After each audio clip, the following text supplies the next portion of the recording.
உங்களோடு சேர்ந்து சிந்திக்கின்ற வாய்ப்பினை அண்ணாமலையான் நமக்கு அருளியிருக்கிறான்.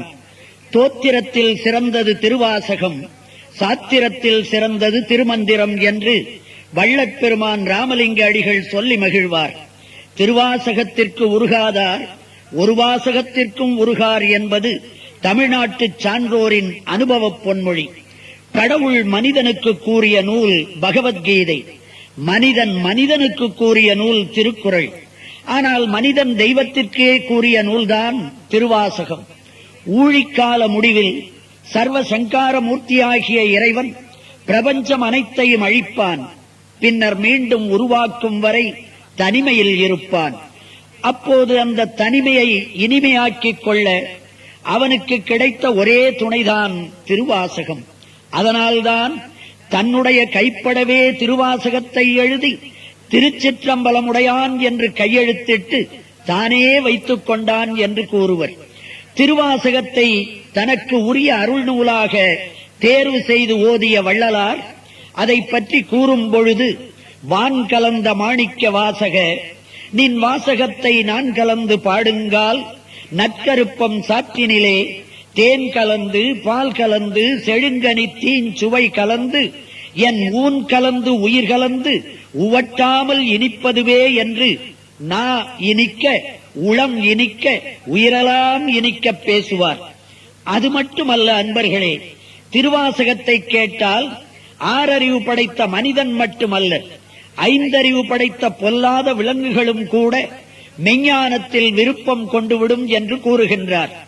மணிவாசகப் பெருமானே, உன் திருவாசகத்தை கேட்டால் அறிவில் குறைந்த பறவைகளும் பொல்லாத கொடுமை குணமுடைய விலங்குகளும் கூட மெஞ்ஞானத்தின் மீது விருப்பம் கொண்டுவிடும் என்றால், என்னைப் போல மனிதன் மெஞ்ஞான விருப்பம் கொள்வதில் என்ன ஆச்சரியம் இருக்கிறது?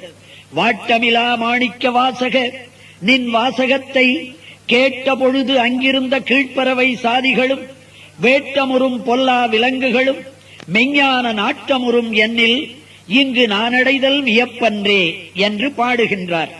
அன்பு தமிழ் நெஞ்சங்களே, திருவாசகத்தின் பெருமையை மேலும் விளக்குகின்றார். நமக்கும் ஆன்மீக மெஞ்ஞான வழியை, ஆண்டவனுடைய திருவருளை எளிமையாக அடைவதற்கு ஒரு வழியை அழுத்தம் திருத்தமாக கூறுகின்றார். திருவாதவூர் தேவா, உன்னுடைய திருவாசகத்தில் ஒரு மொழியே என்னையும் என்னை படைத்த பரம்பொருளையும் ஒன்றாகச் சேர்த்துவிடும். அப்படி இருக்கும் போது நான் இனிமேல் எந்த சாதகமும் செய்ய வேண்டியதில்லை, எந்த சஞ்சலமும் எனக்கு இல்லை. வேறொரு குருவையும் அவருடைய உபதேசத்தையும் தேடி நான் எங்கும் அலைய வேண்டிய அவசியமும் இல்லை. வருமொழி செய் மாணிக்க வாசக நின் வாசகத்தில் ஒரு மொழியே என்னையும் என் உடையனையும் ஒன்றுவித்து தருமொழியாம் என்னில் இனி சாதகமேன் சஞ்சலமேன், குருமொழியை விரும்பி அயல் கூடுவதேன் கூறுதியே என்று பெருமிதத்தோடு பாடுகின்றார் வள்ளற்பெருமான். அத்தகைய சிறந்த அருள் நூலை வழங்கியருளிய வாதவூர் அடிகளின் வரலாறு அற்புதமானது, அதிசயமானது. நம் உள்ளத்தை அருள் வெள்ளத்தில் ஆழ்த்திட வல்லது.